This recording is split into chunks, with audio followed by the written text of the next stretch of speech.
La fascinante historia de Stephen Cary Blumberg, el ladrón de libros más famoso de Estados Unidos, nacido en 1948 en St. Paul, Minnesota, es más conocido como un bibliófilo que vivió en Ottumwa, Iowa. Después de ser arrestado por robar más de 23.600 libros por un valor de $5,3 millones estadounidenses en 1990 y a unos $12 millones en 2023, se hizo famoso como el bandido de los libros y fue reconocido como el más grande ladrón de libros en la historia de los Estados Unidos. Blumberg vivía de un fondo fiduciario familiar anual de $72.000. Su compulsión por coleccionar libros se desarrolló en la infancia, cuando se interesó por muchas de las hermosas, pero deterioradas casas victorianas de St. Paul por las que pasaba de camino a la escuela. Blumberg comenzó a quitar pomos de puertas y vidrieras de las casas antiguas que estaban destinadas a ser destruidas como parte de un proyecto de revitalización en St. Paul. Blumberg acumuló cientos de estos artículos durante el transcurso de sus años de coleccionismo, además de los libros. Su interés inicial en la arquitectura victoriana lo llevó a las estanterías de libros raros de la Universidad de Minnesota. Inicialmente, Blumberg tomó los artículos como una forma de crear una colección de referencia para su propio uso. El 20 de marzo de 1990, a las 2 de la madrugada, Stephen Blumberg fue arrestado por robar más de 23.600 libros raros, valiosos y variados de 268 o más universidades y museos en 45 estados, 2 provincias canadienses y Washington, D.C. Su valor se estimó en unos $20 millones estadounidenses, pero más tarde se modificó a $5,3 millones, el mayor robo de libros en la historia de Estados Unidos. En 1991 Blumberg fue declarado culpable y condenado a 71 meses de prisión con una multa de $200.000.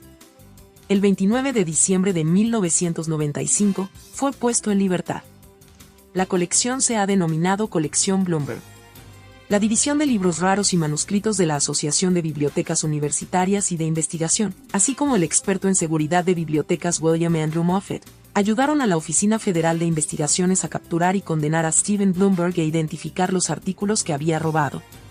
El arresto de Blumberg se produjo como resultado de que su amigo, Kenneth J. Rhodes, lo delatara a cambio de una recompensa de $56.000 que negoció con el Departamento de Justicia. Durante el juicio de Blumberg en 1991, el Dr. William S. Logan, director del Departamento de Derecho y Psiquiatría de la Clínica Menning, y una autoridad reconocida en psiquiatría forense, reveló que Blumberg se había sometido a un tratamiento psiquiátrico por delirios y tendencias esquizofrénicas.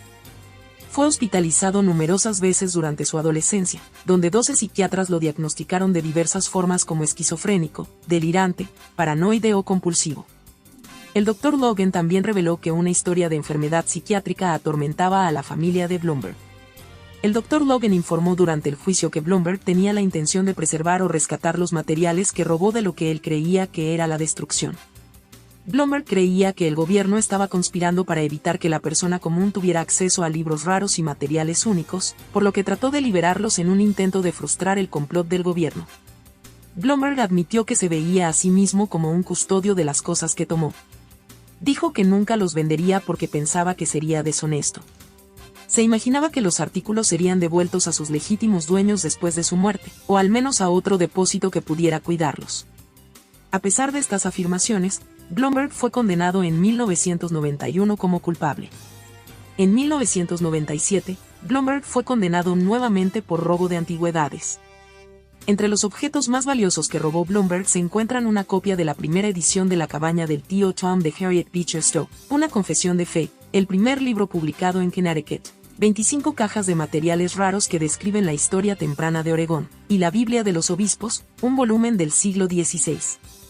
Blumberg afirmó que reunió 100 incunables en 3 años, incluida la crónica de Nuremberg de 1493 encuadernada en piel de becerro color marfil. También intentó coleccionar la lista completa de Zamorano 80, una lista de libros raros establecida en 1945 por un grupo de destacados coleccionistas de libros en un club de lectura de Los Ángeles que lleva el nombre de Don Agustín Zamorano, el primer impresor de California.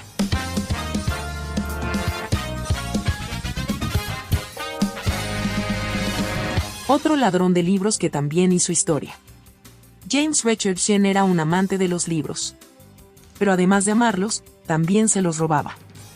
Sus objetivos eran las bibliotecas públicas, donde se hacía pasar por un profesor alegre y culto que hurtaba libros raros que valían mucho dinero. En 1982, cuando la policía confiscó su almacén en Bethlehem, Pensilvania, había más de 400 libros robados de la Universidad Carnegie Mellon, la Universidad de Princeton, la Universidad de Michigan y otras universidades, valorados en miles de dólares. Posteriormente fue condenado a 2 penas de prisión de 10 años. No se sabe con certeza cuándo empezó Sin a robar libros, pero se cree que su famosa carrera comenzó con el robo de sellos raros. En los años 70 y 80, se dedicó al comercio de libros raros, publicando catálogos de libros robados por correo y frecuentando ferias y tiendas de libros, negociando solo con discretos pagos en efectivo. Era un ladrón profesional y planificaba cada robo a la perfección. Empezó por elaborar una lista de libros valiosos buscados leyendo revistas de bibliotecas e incluso asistiendo a exposiciones de libros o entrevistas con autores. Una vez que la lista estaba elaborada, escaneaba el catálogo colectivo nacional para averiguar en qué bibliotecas se guardaban esos libros. En 1981, Diane Malnichak, bibliotecaria de la Biblioteca Haas del Muhlenberg College en Allentown, Pensilvania, notó a un hombre desconocido, de mediana edad y aspecto respetable merodeando por la sección de libros raros. Algo en ese hombre le sonaba familiar y entonces recordó un aviso que había recibido de otra biblioteca para que tuviera cuidado con un hombre grande y mal vestido que roba en las bibliotecas. Ella lo vigilaba y Sim, probablemente alertado por su observación, salió rápidamente de la biblioteca. Pero cometió un error, dejó un recibo de un motel cercano. Los agentes del FBI lo encontraron allí más tarde, rodeado de libros raros y mucho dinero en efectivo. Además, los agentes también encontraron matrículas robadas, documentos de identidad falsos y manuales para abrir cajas fuertes y desactivar alarmas. Sim se entregó y aceptó su crimen. Cumplió su condena, fue puesto en libertad condicional en 1995 y vivió tranquilamente hasta su muerte en 2005. La historia registra a Stephen Cary Bloomberg y a James Richardson como los 2 ladrones de libros más famosos en los Estados Unidos.